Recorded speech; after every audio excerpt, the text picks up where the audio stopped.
오늘 채치원 난낭비서에 대한 검증이란 주제로 특강을 앞두고 있는데요. 특강해 주실 최영성 교수님은 한국전통문화대학교에서 재직 중이시며 전공 분야는 한국 철학이신데요. 한국 고대 사상 연구를 통해 한국 사상의 원형을 발굴, 정립하는 데 힘써오셨고 한국의 고대 사상 가운데 채치원을 중시하여 채치원의 사상이 갖는 현대적 의의를 조명하는 작업을 진행해 오셨습니다. 오늘 채치원 난낭비서에 대한 검증이란 주제로 특강해 주시겠습니다. 최영성 교수님을 큰 박수로 모시겠습니다.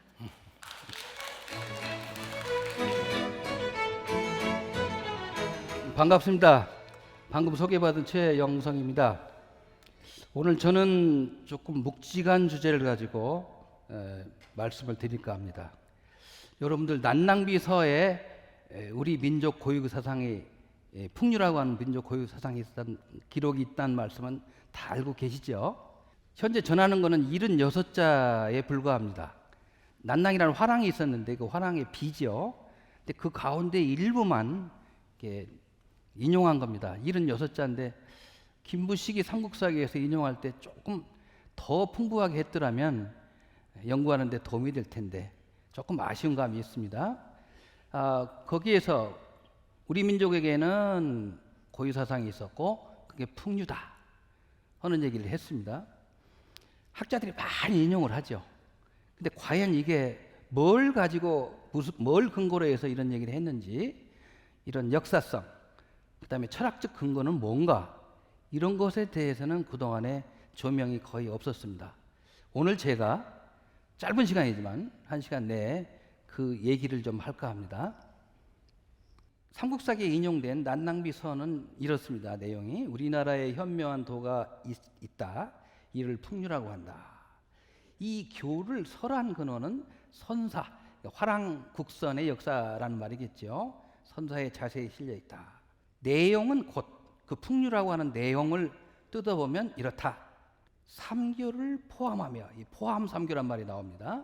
그 다음에 두 번째, 군생을 접하여 변화로 이끄는 것이다. 매우 중요한 얘기를 두 가지를 얘기했습니다. 포함 삼교, 접하 군생, 이 8글자를 얘기를 했습니다. 이게 바로 핵심입니다.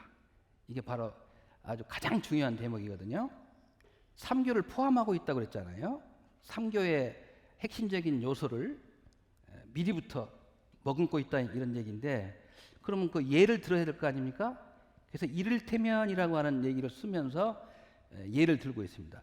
이를테면 들어와 부모에게 효도하고 나아가 나라에 충성하는 것은 노사구. 이건 공자를 달리 이르는 말이죠. 공자의 가르침과 같고, 공자의 가르침을 받아들여서 그런 게 아니고 공자의 가르침과 같다는 겁니다. 무의로서 세상 일을 처리하고 말없는 가르침을 행하는 것은 주주사. 이건 노자를 달리 일컫는 말입니다. 노자의 종지와 같고, 모든 악한 일을 하지 않고 모든 착한 일을 받들어 행하는 것은 축건태자의 교와 같아. 축건태자는 석가를 말하는 거죠. 자, 이렇게 예를 들었습니다. 예. 이게 원문입니다. 구규현묘지도에서, 현묘라고 하는 것은 노자에서 따다 쓴 말입니다만은 그렇다고 해서 노장 사상의 영향을 받은 거라고 못 받기는 어렵습니다. 말이나 글로서 표현하기 어려울 때 쓰는 말이 바로 현묘거든요. 현묘. 여기 포함이란 말, 잘못하면은 중국으로부터 유교, 불교, 도교를 받아들여 가지고 그거를 종합하고 절충하고 했다는 말로 오해할 소지가 있습니다. 여기 말하는 포함은 그런 뜻이 전혀 아닙니다. 본래부터 그런 요소를 지니고 있었다, 그런 얘기입니다. 이게 진흥왕 37년조에 인용이 되어 있죠. 자, 난낭비서 76자입니다. 원래는 많았는데 인용된 것이 그렇다는 거죠. 자, 나름대로 정의를 한번 내려보겠습니다. 고유사상, 다른 말로 바꿔서 민족사상이 되겠죠. 고유사상에 대한 최초의 관심이자 정의다. 그 이전엔 누구도 관심을 보이지 않았습니다. 정의를 내린 사람도 없습니다. 최치원이 처음으로 관심을 보였고 정의를 내렸습니다. 그 이전에는 이 최치원 선생의 난낭비 서문에 대해서 이 문장가가 별 근거 없이 갖다 쓴 문자치레가 아니냐라고 얘기한 사람도 있었습니다. 그런데 제가 그동안 거의 한 40년 가까이 최치원 선생을 연구를 했는데 연구한 결과 역사적 사실의 바탕을 두었다는 게 밝혀졌습니다. 세 번째입니다. 최치원이 자기 나름의 사고의 틀, 해석의 틀, 이걸 가지고 우리 고유 사상을 이해하고 정의를 내렸습니다. 자, 이렇게 본다면 다음과 같은 결론을 얻을 수가 있겠죠. 풍류는 분명히 역사적 실제입니다. 있었던 겁니다. 그러나 그 해석과 정의에는 최치원의 주관과 철학이 반영되어 있다. 자, 그렇다고 한다면 우리가 이제 풍류를 연구할 적에는 가장 기본적으로 최치원의 철학을 모르고서는 풍류를 연구할 수 없다고 하는 결론에 이르게 되겠죠. 자, 난낭비선은 어떻게 나오게 되는가 한번 보겠습니다. 9세기 중엽 경문왕으로부터 진성령 때 이르는 시기에는 삼국통일 이후에 다소 느슨해졌던 사회 분위기를 바로 세우려는 일련의 움직임이 있었습니다. 우리 보통 그렇죠. 이게 남북 분열기라든지 그다음에 통일 바로 직후 같은 경우는 좀 사회가 경직되어 있는데 한 100년 정도 지나면 느슨하게 풀어지잖아요. 자, 이런 것들을 다잡으려고 하는 분위기가 9세기 중엽에 있었다는 겁니다. 우선 화랑의 정신과 활동을 띄우려고 하는 것, 이게 있었고요. 그 다음에 국가의식을 고양하는 것, 이게 있었고요. 우리 고유의 사상과 정신을 중시하는 것, 그 다음에 왕실의 혈통을 신성시하는 것, 뭐 이런 것들이 거의 이 무렵에 이렇게 부각되기 시작했습니다. 여기서 이제 우리의 눈길을 끄는 것이 우리 고유의 사상과 정신을 중시하는 것, 이거겠죠. 최치원 선생의 난낭비 서문도 그냥 나온 게 아닙니다. 이런 분위기를 타고 나온 거지요. 자, 여기서 이제 왕실의 혈통 아까 얘기가 나왔습니다만 당시는 그 이전에 진덕여왕이 있었고 선덕여왕이 있었습니다만은 그 뒤에 한참 뒤에 9세기 중엽에 가서 진성여왕이 나오지 않았습니까? 예. 그때만 하더라도 남존여비의 시대입니다. 아무리 임금이 굉장히 지존의 지존이라고 하더라도 여성이거든요. 그래서 여성의 존재감을 높일 필요가 있습니다. 존재감을 높이기 위해서 종교적으로 또는 신비적으로 임금의 역할을 강조하는 게 매우 필요했거든요. 그 다음에 이제 정치적 사상적 측면에서 아주 중요한 흐름과 특징적인 현상들이 있었습니다. 그건 아까 말씀드렸죠. 이 최치원은 이런 흐름과 분위기 속에서 왕실에 협조하면서 자신의 정치적 학문적 위상을 높여나갔습니다. 이런 것을 볼 수 있는 문헌이 그 유명한 사삼비명입니다. 이 사삼비명은 어렵기로 아주 정평 있는 책입니다. 제가 지금 4차에 걸쳐서 번역을 했거든요. 예, 이거 아마 지금도 시중에 구입해서 보실 수가 있습니다. 관심 있으신 분들은 한번 보시면 좋겠습니다. 자, 그러면 풍류의 역사적 실제에 대해서 한번 보겠습니다. 갑자기 그 이전은 전혀 자료가 없다가 최치원이 풍류란 게 있다라고 얘기를 해서 많은 사람들이 과연 그럴까? 그런 게 있었을까? 최치원이 만들어낸 게 아닐까? 라고 의심한 사람들이 과거에 있었습니다. 그런데 제가 2014년에 연구 결과를 냈습니다. 진흥왕 순수비를 연구를 했습니다. 진흥왕 순수비에 풍류도의 실제를 증언하는 그런 내용이 들어있었습니다. 이 풍류도의 실제를 증언하는 최고의 자료가 바로 진흥왕 순수비입니다. 우리가 잘 알다시피 풍류는 화랑도와 관련이 있고 화랑을 창설한 게 진흥왕 때 아닙니까? 진흥왕 순수비에 풍류라고 하는 것이 들어갈 수밖에 없습니다. 그런데 그동안 우리는 진흥왕 순수비에 그런 내용이 들어있음에도 불구하고 그냥 지나쳐 봤습니다. 그 내용은 좀 이따 말씀드리겠습니다. 저는 그래서 이렇게 결론을 내렸습니다. 진흥왕 순수비와 최치원의 난낭비서는 자매편이다. 거의 한 300년 정도 정도의 시간적 거리는 있습니다만은 사실상 자매편이다. 이렇게 말씀을 드릴 수가 있을 것입니다. 자, 풍류는 뭐 여러 가지로 쓰이고 있습니다. 용례가 많죠. 그런데 사상의 언어로서 풍류를 쓴 것은 난낭비서에 처음으로 나옵니다. 풍류라고 하는 두 글자를 사상적 차원에서 말을 했다고 하는 것. 이거 매우 중요한 얘기죠. 자, 그 진흥왕 순수비 첫머리를 한번 보겠습니다.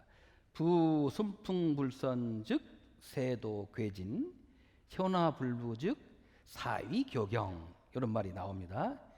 번역하면 이렇게 되죠. 무릇 순박한 바람이 불지 않으면 세상을 다스리는 도리가 참에서 어그러지고, 오묘한 가마, 또 가마를 교화, 변화, 뭐 여러 가지로 번역할 수가 있겠죠. 오묘한 가마가 펴지지 않으면 사특함이 서로 다투게 된다. 이 첫 대목에 나와요. 첫 대목에 이게. 이거 짧은 시간에 설명 곡진하게 드리기는 그렇습니다만은 여기 나온 순풍, 순수하다라고 할 때 순풍이 바로 풍류도입니다. 그다음에 현화, 우리 접하군생할 때 그 화자가 들어가잖아요. 이 현화는 바로 접하군생을 추상적으로 표현하는 것이라고 말할 수가 있습니다. 최치원 선생이 난낭비 서문을 썼을 때 틀림없이 진흥왕 순수비를 봤을 겁니다. 보고 자기 나름대로 다시 확대 재생산을 한 거죠. 풍류의 역사적 실체를 밝히는데 매우 중요한 단서입니다. 지금까지 난낭비 서문을 또 거기에 나오는 풍류를 진흥왕 순수비와 연결시켜 본 사람은 아무도 없었습니다. 저밖에 없습니다. 지금 이제 학계에서 많은 사람들이 인용을 하고 있습니다만, 자, 그러면 이 풍류라는 용어는, 오늘날은 풍류라는 용어가 굉장히 협소하게 쓰이고 있죠. 저 사람은 아주 풍류가 넘치는 사람이야, 풍류기가 있어, 거의 정감적인 수준으로 국한시켜서 씁니다. 근데 풍류란 건 그런 게 아니죠. 원래 굉장히 범위가 넓었어요.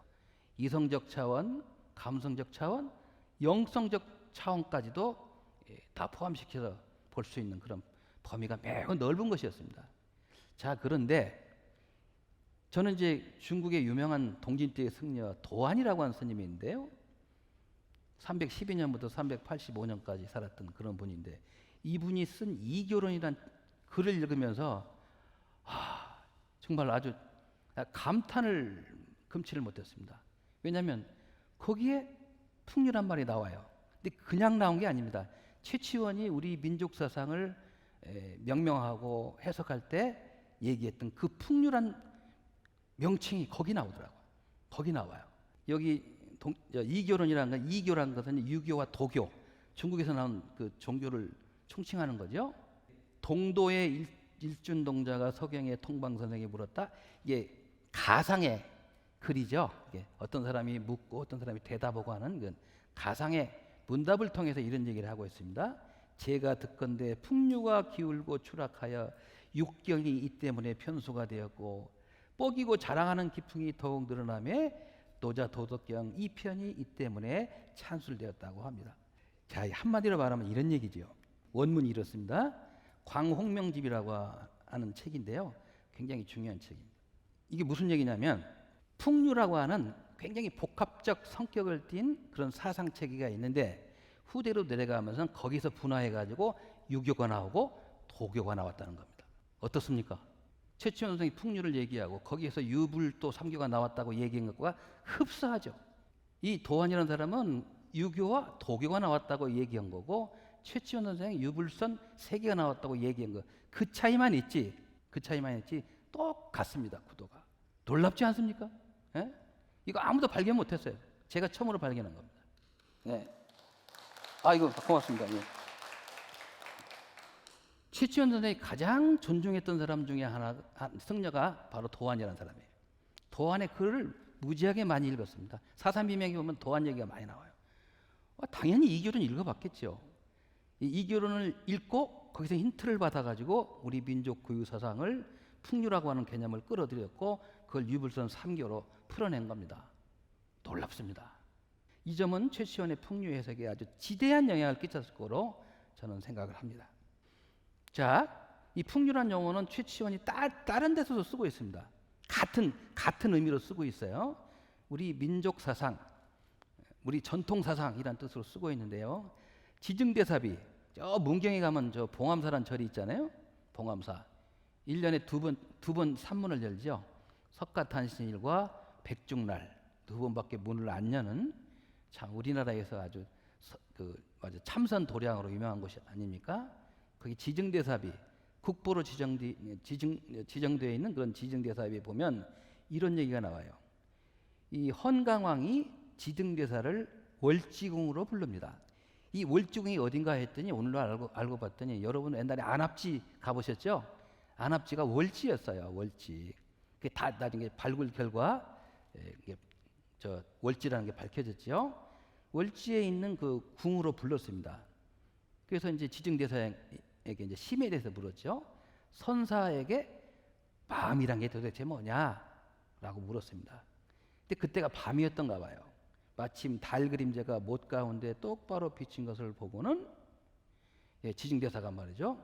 이 하늘을 우러보고 또 못 위에 비친 달을 쳐다보고 하더니 딱 이렇게 얘기합니다. 이것이니 더 이상 할 말이 없습니다. 라고 얘기했다는 거죠. 앞에 나오는 이것은 물에 비친 달이고 뒤에 나오는 이것은 마음 심자입니다. 선승답죠. 이심전심을 주지로 하는 그 선의 세계, 딱 더 이상 말이 필요 없잖아요. 이것이 바로 이것이니 나는 더 이상 말할 게 없습니다. 라고 그렇게 대답을 했답니다. 이에 그 헌강왕이 말이죠. 부처가 연꽃을 들어서 자기 하고 싶은 얘기를 나타냈다고 하는데 우리나라에도 과연 그런 전통 사상이 있었구나. 전해지는 유풍여류가 바로 딱 그것과 합치가 되는구나. 염화시종이라고 하는 그것과 지금 선사께서 말씀하신 이것이 더 이상 할 말이 없다고 하는 거, 이게 전해오는 사상적 전통이 꼭 들어맞는구나 라고 얘기를 했던 겁니다. 아까 말씀드렸죠. 불언, 난당비 서문에 나오는 얘기죠. 거기에 이제 노자의 사상과 같다고 그랬는데 여기서는 이제 조금 폭을 넓게 해가지고 이제 이 풍류 사상의 전통으로 지금 말씀을 한 거죠. 자, 여기서 이제 종합을 하면요, 풍류라고 하는 것은 옛부터 내려오는 기풍과 흐름이란 뜻으로 번역할 수가 있습니다. 넉자로 하면 유풍여류 이렇게 얘기할 수가 있는데 이것을 줄이면 풍류가 됩니다. 이 풍은 일차적으로 국풍, 순풍 이런 의미죠. 오늘날에 와서는 이 풍류라고 하는 것이 이렇게 역사적으로 대단한 근거를 가지고 있다는 것을 잘 모르는 사람들이 풍은 바람이고 류는 물이니까 바람의 철학, 물의 철학, 바람과 물을 끌어다가 풍류를 정의를 합니다. 그거는 자기 철학이죠. 그건 자기 철학이지 진정한 풍류 해석에는 별로 도움이 안 되는 거라고 저는 생각합니다. 역사성을 알고 나면 그런 해석은 타당하지 않다는 걸 금방 아시게 될 거예요. 여기 역시 풍자, 이게 풍류라고 할 때 풍자, 유풍여류 할 때 풍자, 바람 매우 중요한 단어입니다. 그 다음에 접화군생, 현화 할 때 화자, 이 변화라고 할 때 이 화자가 매우 중요합니다. 저는 이 두 가지로 보고 싶습니다. 바람의 철학을 담은 것이고 변화의 원리를 담은 것이 바로 풍류다. 이거는 제 생각이면서 동시에 최치원의 철학적 해석이기도 합니다. 바람 풍자와 변화라고 할 때 화자가 개념적 사유의 틀입니다. 이거는 아까 진흥왕 순수비에서도 순풍, 현화 이렇게 두 가지로 해석을 하지 않았습니까? 그걸 따다가 그대로 받아들여 가지고 그걸 자기 말로 이렇게 보다 확대하고 부연하고 그랬던 것 같습니다. 근데 이 과정에서 보면 이게 변화라고 할 때 화자, 바람풍자, 이게 중요한 두 키워드는 어디서 그러면 온 거냐? 주역을 읽어보신 분들은 금방 알아드실 겁니다. 주역 관괴를 보면 손괴를 보면 이게 바람풍자와 변화 화자와 연결되는 대목이 바로 나옵니다. 자, 난당비서에서는 설교지원 비상선사라고 하였습니다. 교를 베푼 근원은 선사의 자세에 실려 있다라고 얘기했습니다. 여기서 설교란 말, 논문 같은 거 보면 이 말씀설자로 쓴 사람들이 많아요. 자칫 잘못하면 말씀설자로 쓰는데 베풀설자입니다. 설교란 말은 주역 관계에 나온 말인데 여기서 따온 말이죠. 성인이 신도를 가지고서 교를 베풀매 천하가 열복하였다, 감화하였다 라고 하는 데서 나온 말입니다. 여기서 따다 쓴 거예요. 신도, 이것은 하늘의 신묘한 도를 말하죠. 근데 이거는 뭐 성인, 어떤 공자라든지 맹자라든지 이런 특정한 성인에서 만든 게 아니고 주체가 없어요. 만든 주체가 없고 자연 발생적인 것입니다. 그렇기 때문에 신도가 아닌 다른 말로 풍류를 얘기할 수가 없는 거죠. 풍류가 만든 사람이 있습니까? 없죠. 주체가 없어요. 만든 주체가. 그래서 신도가 아닌 그 어떤 말로도 설명할 수가 없었을 것입니다. 물론 최치원 선생이 난낭비서문에서 풍류를 신도라고 하지는 않았습니다. 그러나 신도란 말을 쓰지는 않았지만 신도란 의미가 들어있어요. 그 안에. 자, 이런 의미를 잘 읽은 우리의 선배 학자들은 특히 최남선이라든지 정인보 선생이라든지 이런 분들은 이런 풍류를 고신도라고 얘기를 했습니다. 고신도라고. 앞에다 고자를 붙였습니다.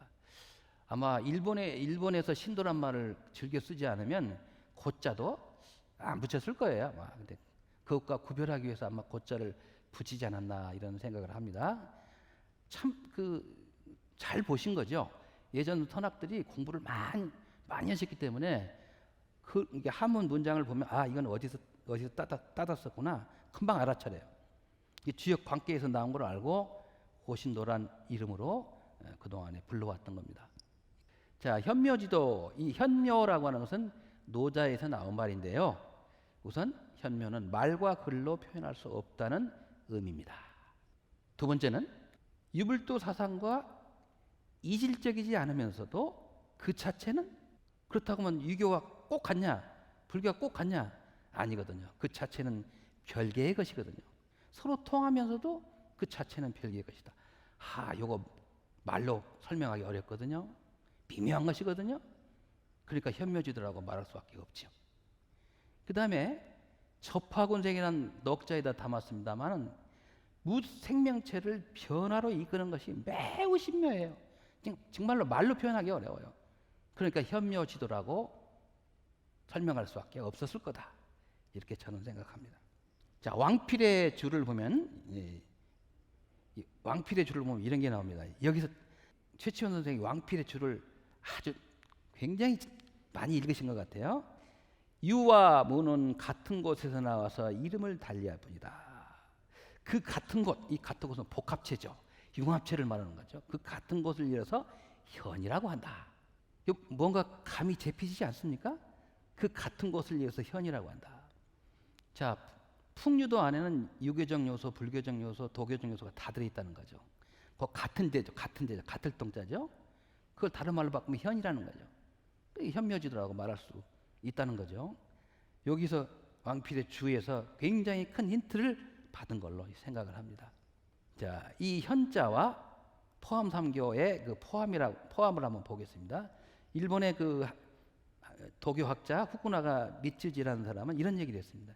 노자가 말하는 현은 많은 변화와 다양성을 내포한 근원적 하나다. 이걸 풍류 설명할 때 대입을 하면 딱 맞는 얘기죠. 이 하나에서 만물이 생성합니다. 난낭비서에서 말한 현묘지도는 포함 3교로 구체화되는데 이 포함은 3교의 핵심적 내용이 근원적으로 포함되어 있다는 그런 말입니다. 또한 많은 변화와 다양성을 간직한 풍류도에서 이 유불선 3교 사상과 부합되는 내용이 표현할 수 있음을 말하는 것입니다. 현자가요. 거물 현자가 그렇다는 거죠. 따라서 이 포함이라는 두 글자에는 현이라는 글자에는 날생자, 새로운 탄생을 뜻하는 날생자의 의미가 내함되어 있는 것으로 이렇게 해석할 수가 있습니다. 노자 42장에 도생일, 일생이, 이생삼, 삼생만물 이런 게 나오잖아요.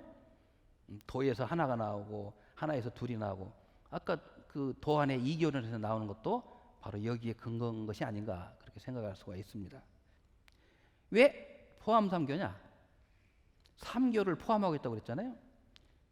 아마 최치원 선생이 오늘날에 살았다고 한다면 유불선 말고 기독교도 집어넣으셨을 거예요. 그래서 포함 100교라고 해도 되죠. 근데 그 당시에는 국제유교로 공인된 종교가 3개밖에 없었어요. 유불도 3개밖에 없었죠. 이걸로 설명을 해야 사람들이 알아들어요. 그러니까 어쩔 수 없이 유불선 3교로 이렇게 설명을 한 거죠. 그러면 꼭 그 때문이냐? 저는 그렇게 보지 않습니다. 그거보다도 오히려 우리 상고대부터 내려오던 신교의 삼원사상이 영향을 끼쳤던 것이라고 저는 봅니다. 잘 아시다시피 우리나라를 비롯하여 동북아 문화권에는 상고대부터 천지인의 합일체를 최상의 진리로 여기는 그런 사유구조가 존재하였습니다. 그걸 삼일지도라고 하지요. 그렇게 모든 것을 세스로 보려고 하는 그런 데서 상당히 많은 영향을 받았을 거다. 또 거기다가 유불선 3교라야 많은 사람이 이해하기 쉬우니까 그렇게 했을 거라고 생각합니다. 이렇게 한번 중간 정리를 한번 하고 넘어가겠습니다.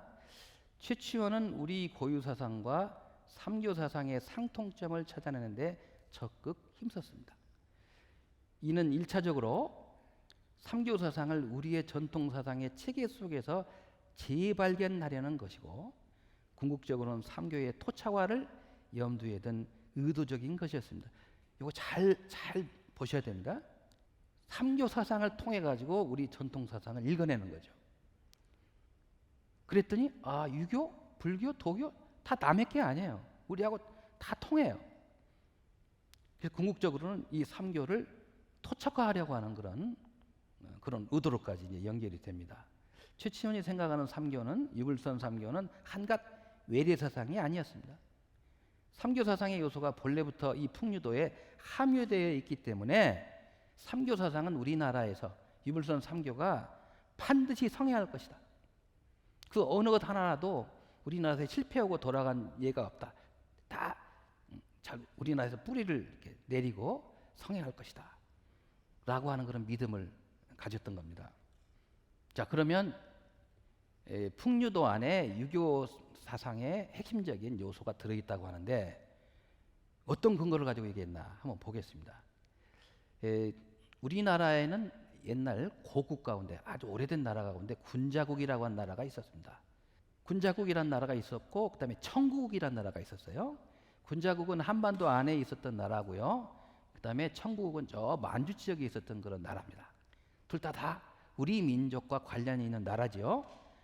이 군자국의 전통과 유교 사상의 연원이라고 하는 이제 제목이 보여주듯이 한국은 유교의 연원이 되는 나라로 중국에서 유교가 집대성되기 이전부터 유교의 토양이 마련되어 있었다라고 볼 수 있습니다. 그런 자료가 많이 있습니다.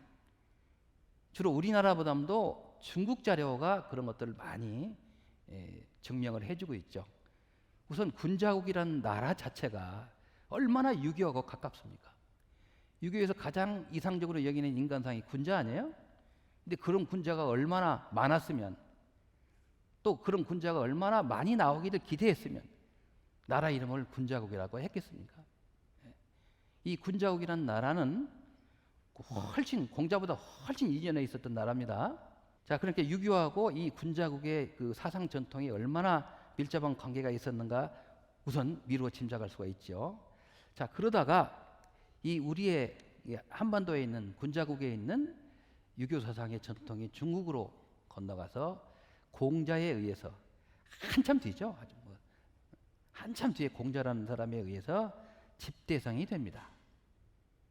그래가지고 집대성된 그 유교 사상이 오경을 핵심으로 하는 그 유교 사상이 우리나라에 들어와서 행해지게 되죠.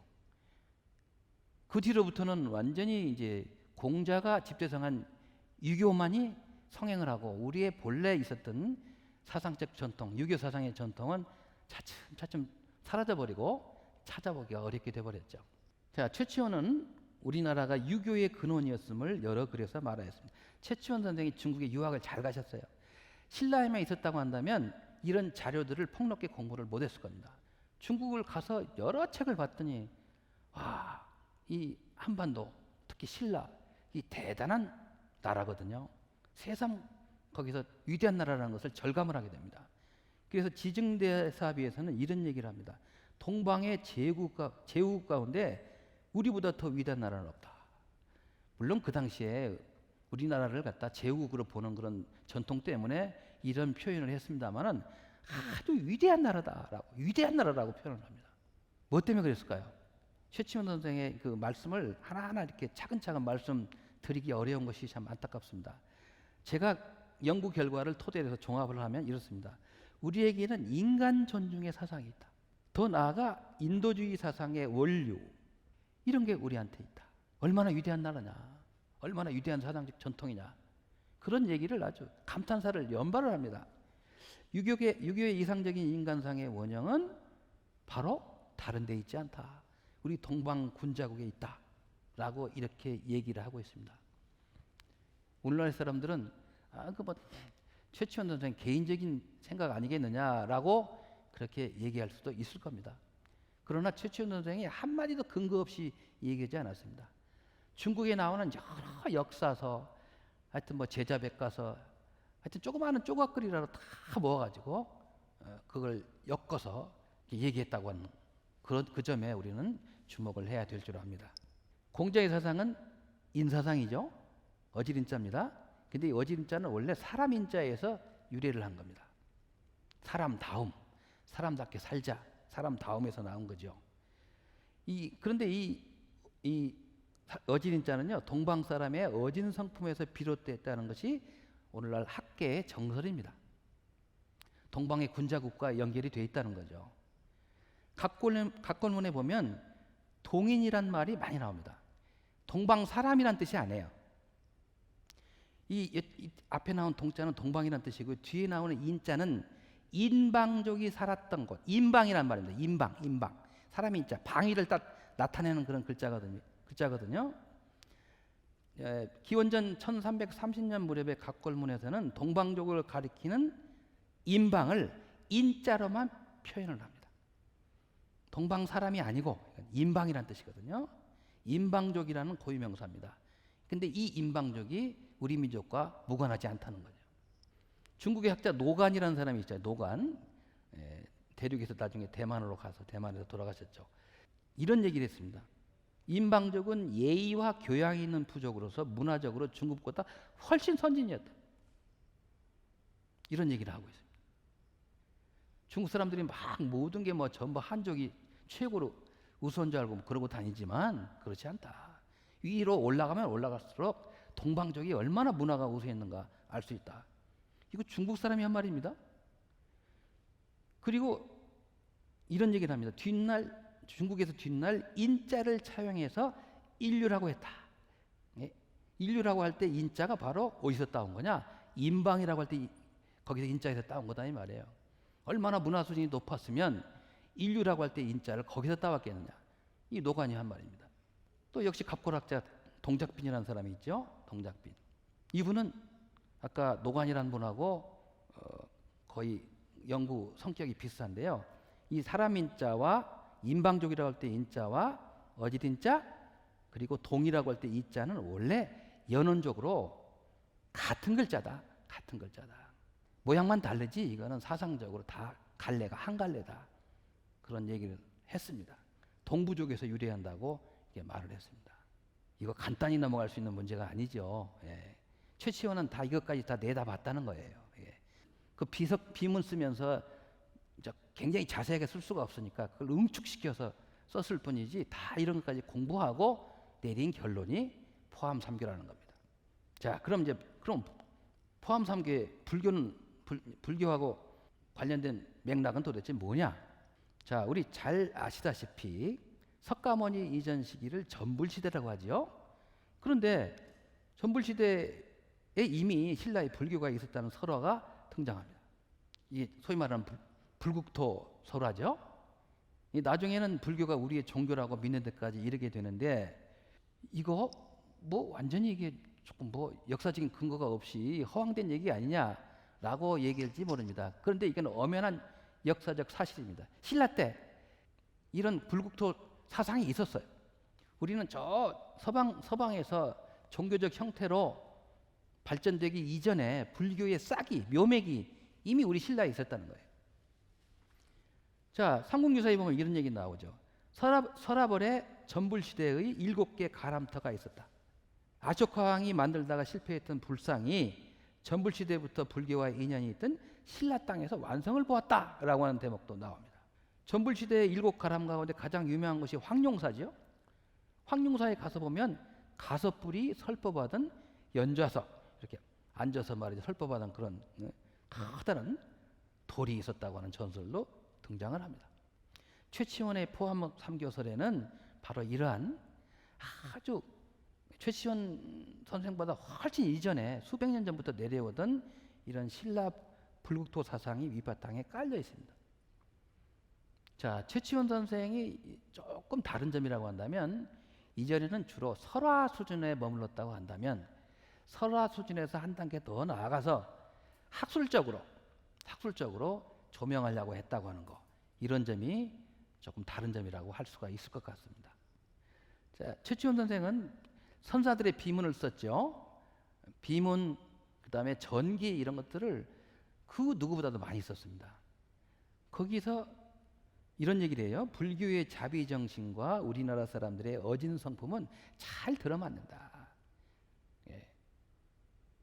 우리나라 사람의 어진 성품이 불교에 영향을 줬는지, 아니면 불교의 자비 정신이 뭐 이게 우리나라의 어진 성품에 영향을 줬는지 딱 부러지게 말씀은 안 하셨지만 서로 뗄래야 뗄 수 없는 관계에 있다고 얘기를 합니다. 따라서 신라에서는 불교가 당연히 성행할 것이다. 성행할 거라고 아주 굳게 믿었습니다. 자, 이런 인식은 불교를 우리의 것으로 인식하려는 주체적인 태도로 연결이 됩니다. 그뿐 아닙니다. 불교가 우리 거예요. 남의 종교가 아닙니다. 따라서 불교 토착화에 대한 신념으로도 연결되었다고 이렇게 말씀드릴 수가 있습니다. 좀 남다르죠? 다른 분들하고 다릅니다. 자, 최치원 선생 이런 얘기도 하죠. 여러분들 삼한시대 소도 아시죠? 소도. 예. 아주 신성불가침 지역 아닙니까? 예. 이 소도 의식을, 소도에서 하는 의식을 불교 의식에 견주었습니다. 소도가 훨씬 앞서는 거죠. 시기적으로. 소도 의식을 불교 의식과 거의 비슷하다라고 봤어요. 예. 이 말을 다시 이제 풀이하면 이렇게 되겠죠. 서방에서 종교적 형태로 완성된 불교에 앞서 동방 신라의 사상과 의식 속에는 이미 불교의 싹이 이미 굉장히 싹이 터서 많이 자라고 있었다라고 주장할 수 있는 겁니다. 최치원은 불교 경전의 말을 이끌어서 신라가 장차 불국정토를 이루게 될 것이라는 강한 믿음을 보였습니다. 이 난낭비서 76자 간단하지 않죠? 하나하나 해부하니까 무궁무진한 뜻이 들어있죠. 그러면 신선사상, 도교사상과 관련된 거는 뭐냐? 그 내용이 뭐냐? 자, 최치원 선생은 도가사상, 노자 장자 사상의 핵심을 박자로, 한 글자로 파악을 했습니다. 이 박자는 통나무 박자죠. 통나무 박자입니다. 아무것도 수식을 가하지 않는 원래 상태 그대로의 나무입니다. 통나무 박자입니다. 이 박자는 나중에 노자가 무의자연이라는 넉자로 이게 자기 사상의 핵심을 넉자로 뽑아내잖아요. 그것과 같은 겁니다. 최치원은 이 박자를 무의자연과 같은 것으로 봤어요. 아주 잘 본 거죠. 핵심을 제대로 뽑은 거죠. 그래서 이 박사상과 노자의 무의자연 사상을 박실자연이라고도 하는데 이게 바로 노자 사상의 아주 중심이 되는, 핵심이 되는 그런 키워드입니다. 그런데 이 박실사상은 노자보다도 아주 어마어마하게 오래 전에 위로 올라가서 중국 은나라 시기에 지금의 요동지방에 있었던 청구국에서 이 박사상이 싹이 타서 자랐다고 하는 거, 매우 중요한 그런 이론을 펼치고 있습니다. 자, 산해경에 보면요, 산해경 중국에서 나오는 중국 고전 가운데 고전이죠. 거기서 이런 얘기를 하고 있습니다. 청구의 나라에는 성품이 부드럽고 순박한 백성이 있다. 여기 부드러울 유자에다가 통나무 박자를 썼습니다. 유박. 한글로 번역을 하면 부드럽고 순박한 백성? 그런가 보다 하고 넘어갈 수가 있는데 한자로 써놓으면 얘기가 달라져요. 부드러울 유자, 그 다음에 순박할 박자, 통나무 박자 같습니다. 유자와 박자는 노자 장자책에서 가장 중시하는 글자 가운데 하나입니다. 이곳은 영토의 나라다. 영시성을 가진 사람들의 땅이다. 그런 말입니다. 이 산해경에 이런 말이 나왔는데 아무도 이걸 갖다가 제대로 밝혀내지 못했는데 제 선생님, 제 은사님 유승국 선생님께서 이 대목을 밝혀내셨습니다. 여기 성품이 부드럽고 순박한 백성이라고 할 때 유박이라고 하는 것은 단순하게 볼 수 있는 게 아니다. 노자 사상의 핵심을 담은 두 글자다.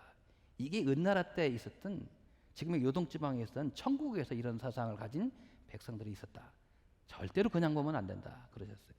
그 다음에 영토, 영시성을 가진 백성들의 땅이다 그랬는데, 이 천국이 영시성을 가진 사람의 후에 이미 고정됐습니다. 이건 중국 학자 부산현이라고 하는 갑골학자가 밝혀냈습니다. 간단치 않죠. 최치원의 난남기 서문에 나오는 내용을 한마디로 잘 요약한 또 조선시대 학자가 있어요. 조선 후기 학자 이종휘라고 하는 사람이 있는데요. 이분도요, 최치원의 난남기 서문을 공부를 많이 했던 것 같아요. 다른 것은 다 그만두고 도가사상, 도교사상, 신선사상이 원래부터 중국에서 수입하기 이전부터 우리나라에 있었다고 하는 것을 이분도 주장을 합니다. 근데 이분은 1731년생이에요. 최치원보다는 거의 900년 뒤 사람입니다. 최치원 얘기는 어디도 없습니다만 최치원의 난남기 서문을 많이 읽으신 것 같아요. 한번 읽어보겠습니다. 대개 진한의 옛 풍속을 보면 스스로 외루나 화서와 같은 이상국가의 경지에 올랐는데도 스스로 알지 못하였다. 800~900년이 지나도록 이 상태가 이어졌다. 노자와 장자에게 나라를 다스리도록 하더라도 진실로 거기에 더 보탤 것이 없을 정도다. 노자 장자를 받아들여 가지고 그 이념으로 다스린 게 아니에요. 그 이전부터 내려오던 사상적 전통을 가지고 나라를 다스렸어. 노자 장자를 불러다가 정치를 하라고 하더라도 그보다 더 잘할 수가 없더라고요. 나중에 알고 봤더니 이게 신라의 전통이지 노자 장자의 전통이 아니었다는 거죠. 최치원 선생이 포함 3교에서 선교의 전통, 신선사상의 전통이 우리나라에 있었다고 하는 것과 맥락이 통하는 거죠. 자, 이 난낭비서에 나오는 포함 3교서를 적극 뒷받침하려는 그런 의도로 짐작이 됩니다. 여기 제일 아래 대목이 아주 그 사람의 심금을 울립니다. 뭐 중국으로부터 노자 장자를 들여다가 배우고 나서 그렇게 한 게 아니라 대개 배우지 않고도 그것에 능하했던 것이다. 이 대목이 아주 기가 막힌 대목입니다. 자, 그러면 접하군생. 자, 포함 3교 굉장히 길게 말씀드렸어요. 자, 포함 3교는 역사적 근거를 가진 거라는 거 지금까지 계속 제가 말씀을 드렸습니다. 이 난낭비 서문에서 아주 철학성이 매우 깊은 게 바로 접하군생이라는 넉자입니다. 여기에는 한국 사상의 특질이 아주 제대로 들어있다 이렇게 생각합니다. 접하군생, 생명체를 접하여 변화시킨다 그런 얘기죠. 자, 이것은 한국 상고대의 광명 2세의 정신, 제세 이화의 정신, 홍익인간의 정신 이런 것들을 포괄하는 것이라고 생각합니다. 접하군생은 우선 보시면 알겠지만 대인, 대물의 관계성을 압축적으로 표현한 것입니다. 여기 군생이라고 할 때 여기는 꼭 사람만 들어간 게 아니죠. 심지어 그 미생물까지 다 포함하는 거 아주 굉장히 범위가 넓습니다. 압축적으로 표현한 것입니다. 이 접자, 사람들이 번역할 때는 이걸 갖다가 그냥 단순하게 만난다라고 번역하는데 그러면 접자의 의미가 다 죽어버려요. 절대 그렇게 해석하면 안 됩니다. 그냥 번역하기가 좀 껄끄러울 때는 그냥 한문 그대로 군생을 접하면 변화시킨다. 접하면이라고 하는 게 훨씬 낫습니다. 이 상호 교접을 통해서 자신도 이롭고 남도 이로운, 불교 용어로 말하면 자리 이타적인 그런 변화를 추구하는 것이 바로 이 접하군생이다. 이렇게 말씀을 드릴 수가 있습니다. 군생이란 말을 중생이란 말인데 왜 군생이란 말로 바꿨었을까? 여러분 생각해 보십시오. 한국 사상의 특성을 얘기하면서 중생이란 말을 쓰면 이 불교로부터 영향을 받았다고 대번에 비판을 받거든요. 비슷한 말이면서도 중생이란 말을 피해서 군생이란 말을 쓴 거죠. 자, 이 도광순 교수라고 저희보다는 굉장히 선배시죠. 한 20년 선배 정도 되실 겁니다.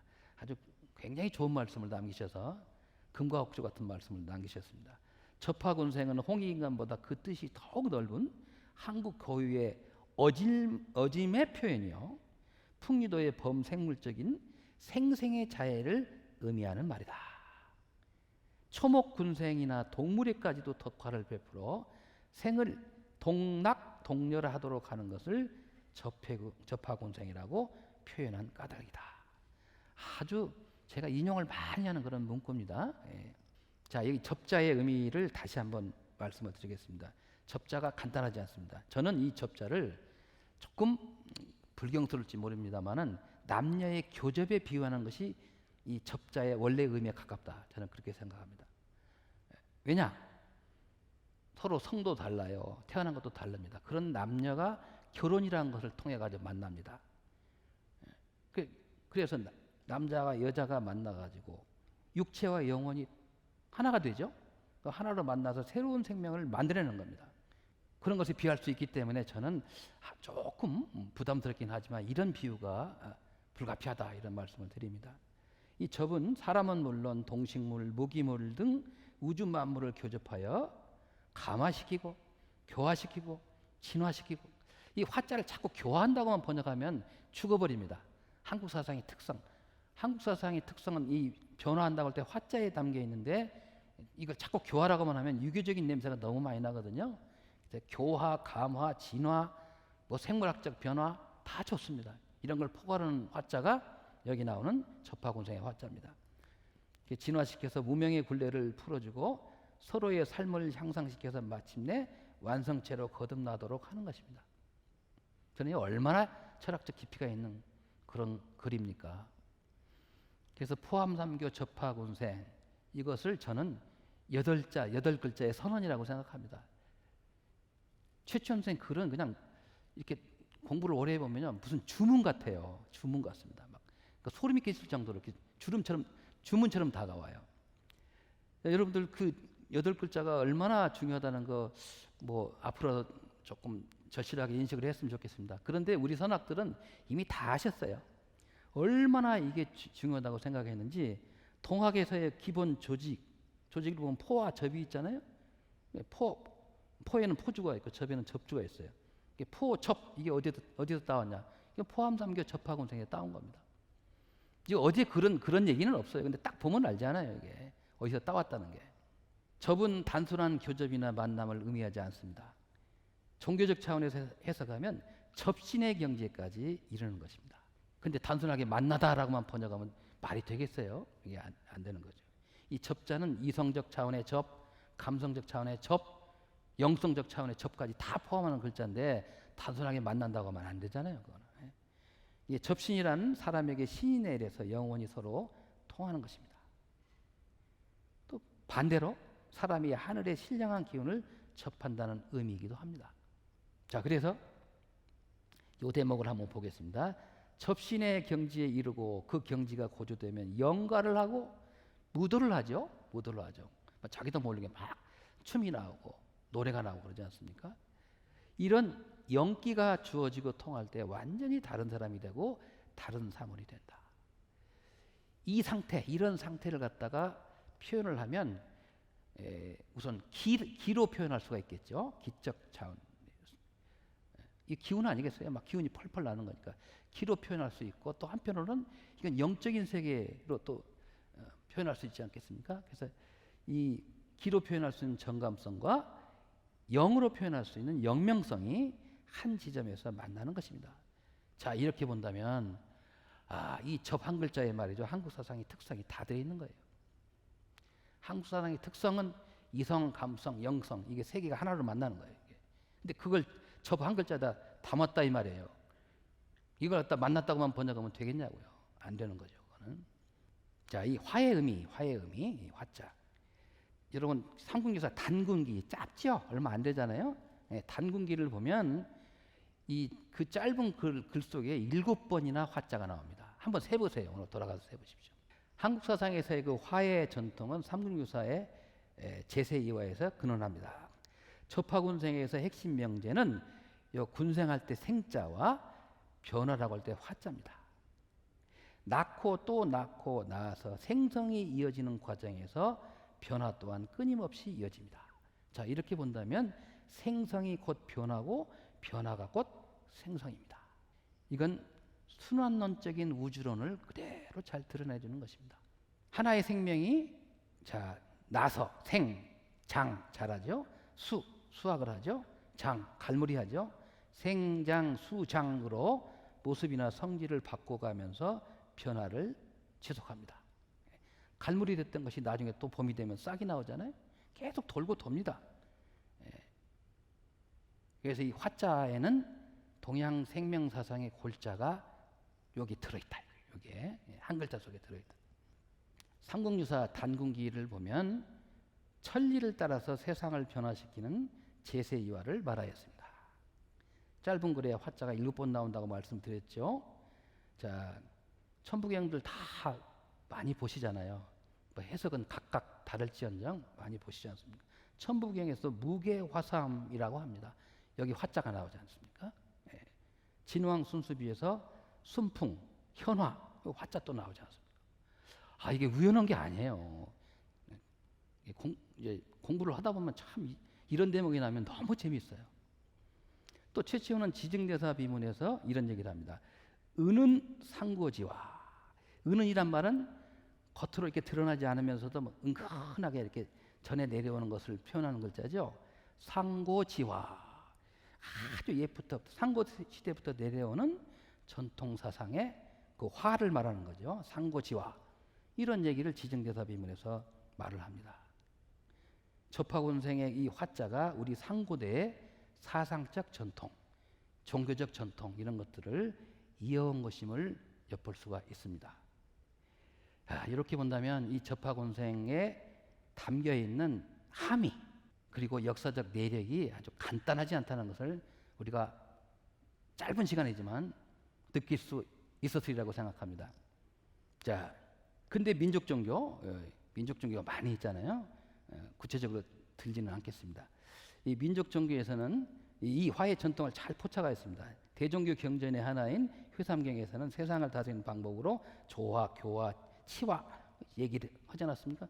아주 잘 파악한 거죠. 굉장히 잘 파악한 겁니다. 뭐 이거는 아주 공부해서 될 건 아니고요. 사상적 전통이 근대 민족 종교까지 내려왔다고 이렇게 말씀을 드릴 수 있는 그런 대목입니다. 오늘 짧은 1시간 동안이었습니다. 제가 준비한 것은 여기까지입니다. 예, 감사합니다.